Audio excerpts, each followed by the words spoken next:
Welcome welcome welcome. एक बार फिर से आप लोगों का स्वागत है आपके अपने show Dan and English words gimmick episode 51 में। चलिए आज का नया दिन और आज का सिचुएशन ये रहा। Hello, my dear friend. Dan English is always not far wrong, not far out, not far off, not far short. Dan English has come amidst you all for making you free from doubt. Today's plot. When my father goes away on business trip, it is my elder brother who calls the shots in the office just because he has good rapport and almost all had become as cohort. He began to think he can run the show. I and my younger brother refused altogether to be puddle of him, refused to bow and escape as well. But he seems to have the rest of the office in the palm of his hand. My younger said that my eldest brother is far too big for his boots. I too don't like people throwing their weight around, and my younger certainly won't want our elder setting the agenda. चलिए आज का situation entirely different है और थोड़ा लेंदी भी है, क्योंकि मुझे लगता है कि जितना दिनों से हम लोग ये शो कर रहे हैं तो सबसे बड़ा जो शो खास करके जो सिचुएशन है वो आज का ही है। तो चलिए शुरुआत करते हैं बिना देरी किए हुए आज का वर्ड का एक्सप्लेनेशन विथ एग्जाम्पल। और आज का पहला वर्ड ये रहा।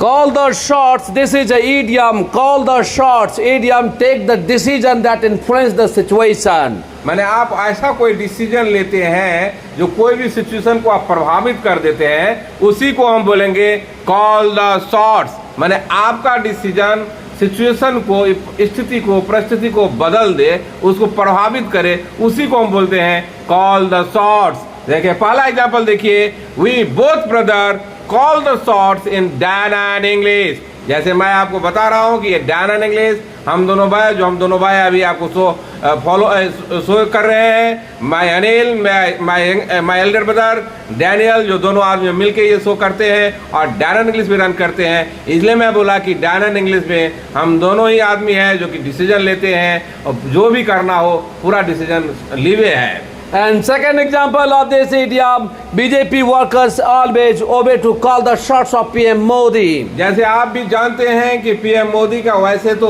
उनका जो कहना है वैसे पूरा दुनिया ही दिलदार उनका दीवाना है, सभी बात मानता है। और खास करके बीजेपी वाले तो वो तो हर्षोल्लास से उनका बात को मानते हैं। जो भी डिसीजन ले लिए समझ जो लक्ष्मण की रेखा है उसको कोई पार नहीं कर सकता। इसलिए मैं बोला कि BJP workers always obey to call the shots of PM Modi. And third example देखिए, boss has leeway to call the shots. देखिए लीवे में होता है फ्रीडम, आज़ादी, स्वतंत्रता होता है। जो इसलिए मैं बोला बॉस को ये पूरा स्वतंत्रता है कि कोई भी डिसीजन ले सकते हैं। इसको हम इस ढंग से एग्जांपल दिया, आप भी इसमें वर्क कीजिए। और आज का सेकंड वर्ड ये रहा, That is rapport. Rapport, RAPPORT, rapport. देखिए ए ही जब साथ में आता है तो ए होता है, और सी जो देखें उल्टा लिखा हुआ दैट इज ओ होता है। सी के ऊपर जो उल्टा लिखा हुआ है उसके ऊपर लकीर है, इसका मतलब जोड़ देना होगा।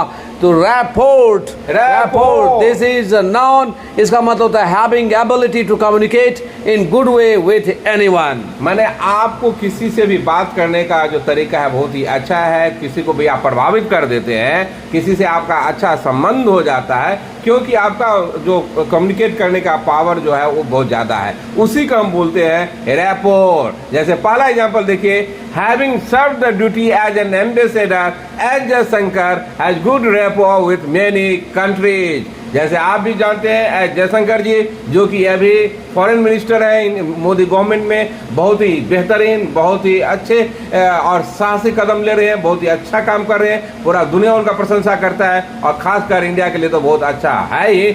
क्यों ये सब हो रहा है? क्योंकि उनका कम्युनिकेशन स्किल बहुत ही अच्छा है और वो कारण है कि वो एम्बेसडर, इससे पहले एम्बेसडर बहुत ही देशों में रहे हैं, तो पूरा इन से नॉट पूरा बारीकी वो समझते हैं और पूरा रूट लेवल से समझते हैं, इसलिए वो बेनिफिट होता है इंडिया के फेवर में। And second example of this non, company of Tata has good rapport in Indian market. company of Tata has good rapport in Indian market. जैसे आप भी जानते हैं कि टाटा कंपनी नाम से ही बहुत ज़्यादा हो गया, क्योंकि उनमें आदमी को ट्रस्ट रहता है और सब बोलता है कि ये टाटा है तो बस है, उसमें कोई ज़्यादा कुछ हो ही नहीं सकता, पूरा क्लीन है, पूरा व्हाइटर देन व्हाइट अप्रोच रहता है, no problem at all we find anywhere. इसलिए मैं बोला उनका मार्केट में ऐसा रेपो बन गया है टाटा का। एंड थर्ड एग्जाम्पल देखिए, for doing better you should develop good repo in the market. यदि आपको यदि कुछ करना है, कुछ अच्छा करना हो, बिजनेस में करना हो, किसी भी फील्ड में आप यदि अच्छा करना हो तो आपको आदमी ही लगता है।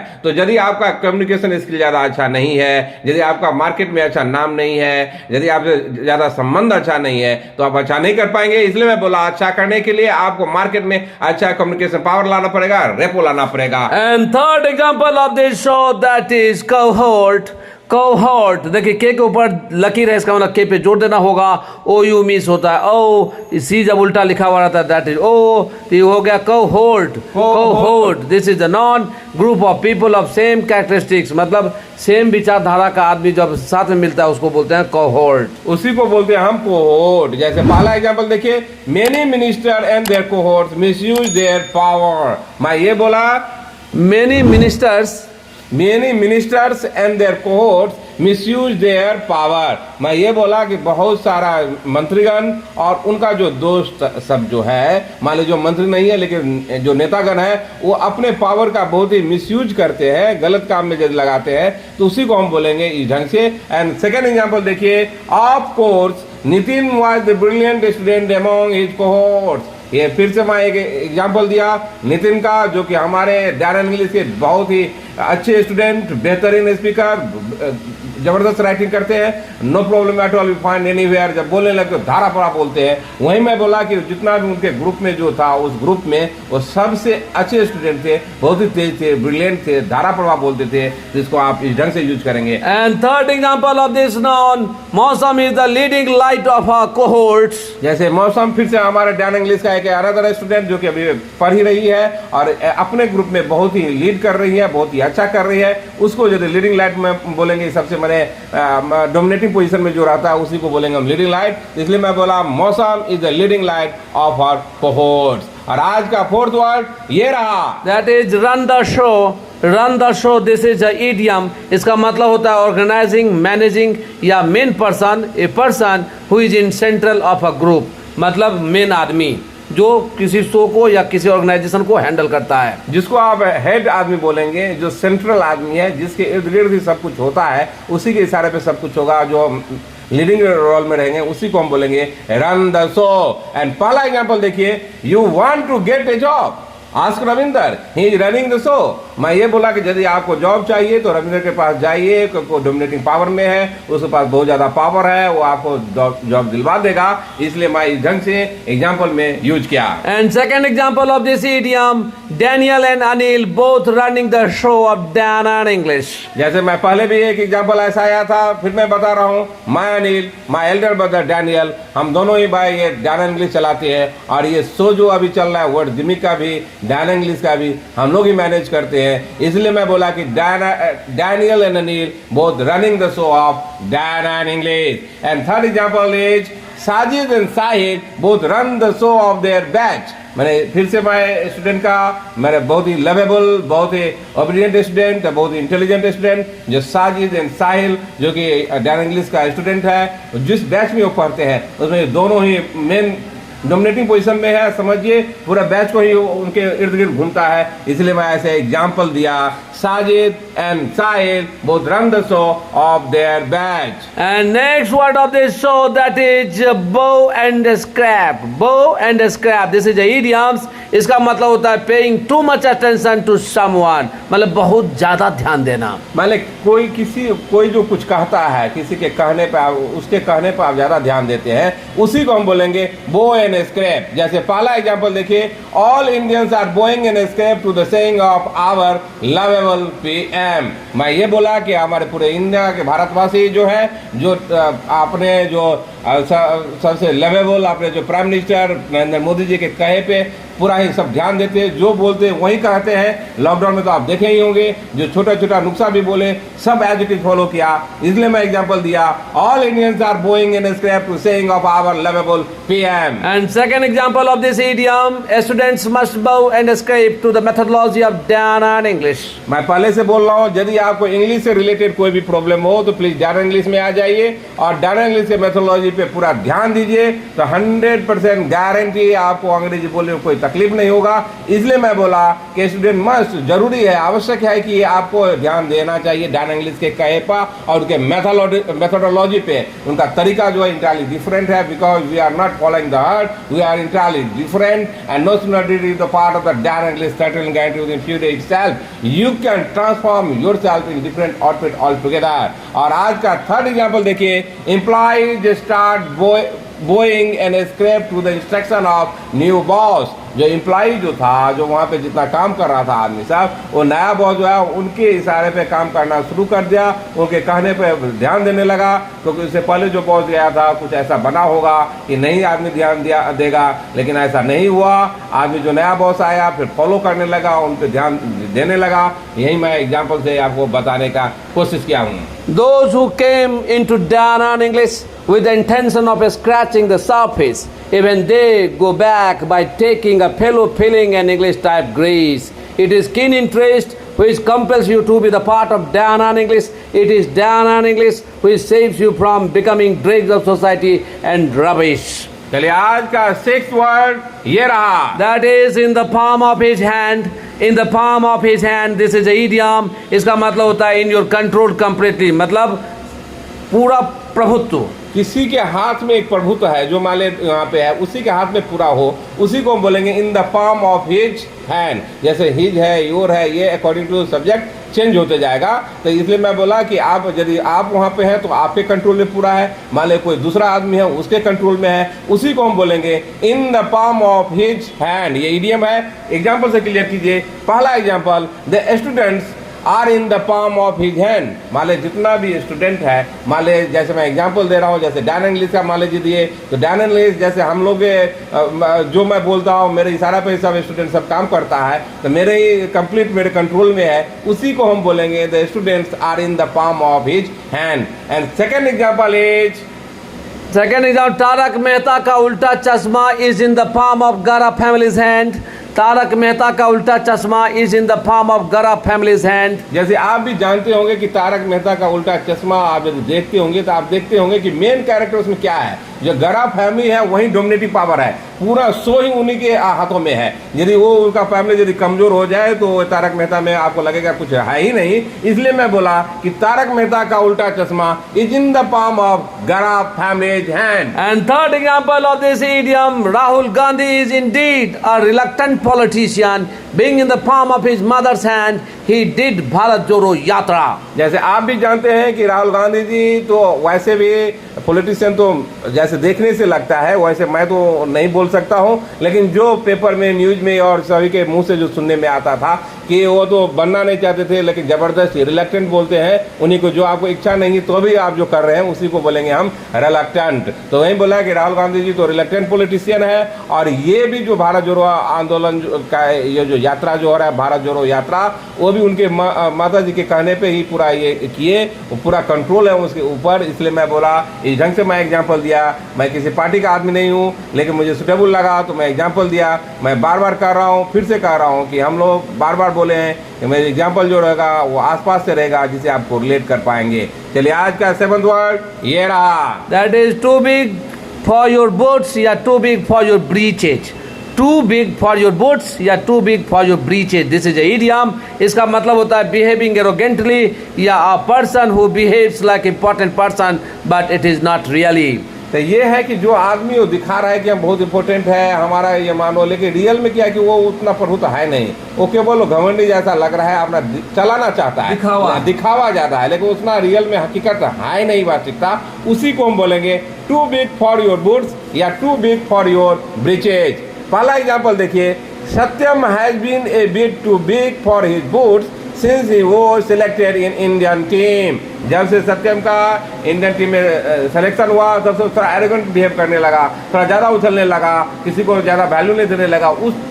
जब ऐसा सिचुएशन आएगा तब आप यूज कीजिए too big for your boots या breeches. And second example of this idiom, Binit was often accused of being too big for his boots. जैसे मैं विनीत का एग्जांपल दिया, वो अक्सर रियली में वो ऐसे हैं थे नहीं जो डोमिनेटिंग पावर में, लेकिन आपने बिहेव किया कि मैं ही जो हूँ सो हूँ, आप मेरे ही इशारे पे सब होगा, मैं कंट्रोलिंग पावर में हूँ, जबकि रियलिटी को समझा डिफरेंट। तो जब इस ढंग से यदि आप बोलेंगे आदमी उनको एक्यूज करता था, ये ऐसा बिहेव करता है, वैसा बिहेव करता है, जबकि उनको नहीं करना चाहिए क्योंकि उस पोजिशन में नहीं है। तो एग्जाम्पल दिया, Vineet was often accuse of being too big for his boots. And third example is, really for time being, I had been too big for my breeches since I started earning money 1 lakh rupees per month. जैसे आप इसको मैं सरल भाषा में ऐसे समझाऊं, मान लीजिए मैं या कोई दूसरा ही एग्जाम्पल ले लीजिए, वो उससे पहले नहीं कर रहा था, लेकिन अभी जब वो 1 लाख रुपया महीना कमाने लगा तो वो ज़्यादा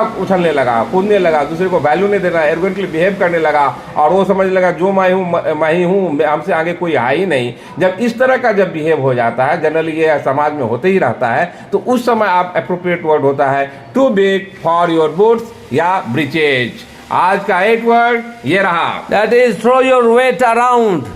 Throw your weight around. This is the idiom. इसका मतलब होता है use your influence in other ways. माने आपको मान लीजिए पावर है, लेकिन आप उस पावर का गलत इस्तेमाल कर रहे हैं। माने आदमी आपसे प्रभावित होता है, उस प्रभाव को आप गलत दिशा में यदि आप यूज करते हैं, उसी को हम बोलेंगे थ्रो योर वेट अराउंड। जैसे पहला एग्जाम्पल देखिए, minister should not throw his weight around for his own benefit. मैंने कहा भी जाता है, संविधान का नियम भी यही होता है, लेकिन अक्सर होता नहीं है रियलिटी में। जो मिनिस्टर जो है, जो मंत्री है, उनको जो है ये अपना इन्फ्लुएंस गलत कामों के लिए या अपने बेनिफिट के लिए नहीं करना चाहिए, उनका पोस्ट का दुरुपयोग नहीं करना चाहिए, उसी को हम बोलेंगे throw your weight around. And second example देखिए, On and off, she was throwing her weight around for showing her supremacy. मैंने वो जो था अक्सर, हाँ, जो कोई लेडीज थी जो अपने डोमिनेटिंग पावर में थी, जो हायर लेवल पे थी, वो अपने पावर को ज़्यादा इस्तेमाल करती थी अपने सुपरमेसी दिखाने के लिए, जो भी पावर उससे भी ज़्यादा दिखाती थी। लेकिन मैं सुपर हूँ, मैं कुछ भी कर सकता हूँ, और बीट भी जा करके मैंने रूल से थोड़ा आगे चल कर भी वो डोमिनेटिंग करता था अपना, क्योंकि अपना इन्फ्लुएंस का गलत यूज करती थी। एंड थर्ड एग्जाम्पल देखिए, by and large those who are at the higher position misusing their power and throwing their weight around. आप जैसा देखते होंगे अक्सर, हाँ, मिला जुला करके आप ये देखते होंगे, जो कोई आदमी हायर पोजीशन पे चला जाता है, अपना पोस्ट का ज़्यादा गलत इस्तेमाल करता है। मैं नहीं बोल रहा कि सब कर रहा है, लेकिन ज़्यादातर आदमी करता है, कुछ अक्सर आदमी करता है, उसके बारे में मैं बता रहा हूँ। वो गलत इस्तेमाल करता है और दूसरे को इन्फ्लुएंस करता है गलत काम करने के लिए, मैंने उनके फेवर के लिए, तो उसको हम बोलेंगे throw your weight around. That is our name, our fame, and our income. These all are secondary. Your fluency, your speed, your writing and your speaking, indeed, paramount. These are said by us generally. अगर आपको कुछ करना है, कुछ बनना है, अगर CGL, CS, air force ये सब निकालना है, तो आप इसको सब्सक्राइब कीजिए, डेनलिस्ट का पार्ट बनिए। अगर नहीं बनना है तो नहीं सब्सक्राइब कीजिए। बस आज का, हाँ, आज का 9th वर्ड ये रहा, set the agenda. Set the agenda, this is the idiom. माने ये होगा to impose your choice, to impose your choice. माने ये हुआ कि अपना आपका जो चॉइस है वो किसी पे लादना, उस पे थोपना, उसी को बोलेंगे सेट द एजेंडा। एग्जाम्पल से क्लियर कीजिए। First example of this idiom in आप, it is Kejriwal who sets the agenda. जैसे आप जानते हैं कि आम आदमी पार्टी को वैसे भी बोला जाता है कि जो केजरीवाल जी करेंगे वही होगा, तो यही में बोला कि आम आदमी पार्टी में केजरीवाल जी जो है, जो अपना चॉइस सब पे थोपते हैं, जो कहते हैं वही करता है साहब, इसलिए मैं अच्छा लगा, इसलिए मैं एग्जाम्पल में दिया। And second example is, BJP already sets the agenda for other party for 2024 general election. मैं ये बोलना चाह रहा हूँ कि बीजेपी ऑलरेडी एजेंडा सेट कर दिया है 2024 का जो जनरल इलेक्शन होगा दूसरे पार्टी के लिए। चलिए आप उसको, आप सब आदमी उसके पीछे लग गया और उसी के इशारे पे सब काम करना शुरू कर देगा, और वो क्योंकि ये इसलिए जाना जाता है बीजेपी, इसलिए मैं बोला BJP already set the agenda for other party for 2024 general election. Umpteen times said, still we are saying, throw caution to the wind, nothing will be will o' the wisp. Pay heed on what is said by Dan and English. चलिए, इसमें जितना भी word था खास करके आज ज्यादा से ज्यादा इडियम्स ही था, मैं पूरा डिलिनिएट कर दिया विथ एग्जांपल। बिना देरी किए एक बार फिर से सिचुएशन पढ़ देता हूँ। When my father goes away on business trip, it is my elder brother who calls the shots in the office just because he has a good rapport and almost all had become as cohort. He began to think he can run the show. I and my younger brother refused altogether to be puddle of him, refused to bow and scrape as well. But he seems to have the rest of the office and the palm of his hand. My younger said that my eldest brother is far too big for his boots. I too don't like people throwing their weight around, and my younger certainly don't want our elder setting the agenda. चलिए, इस पे आप work कीजिए। आज यदि आपको अच्छा लगता हो please like it, subscribe it and share it. तब तक के लिए बाय बाय।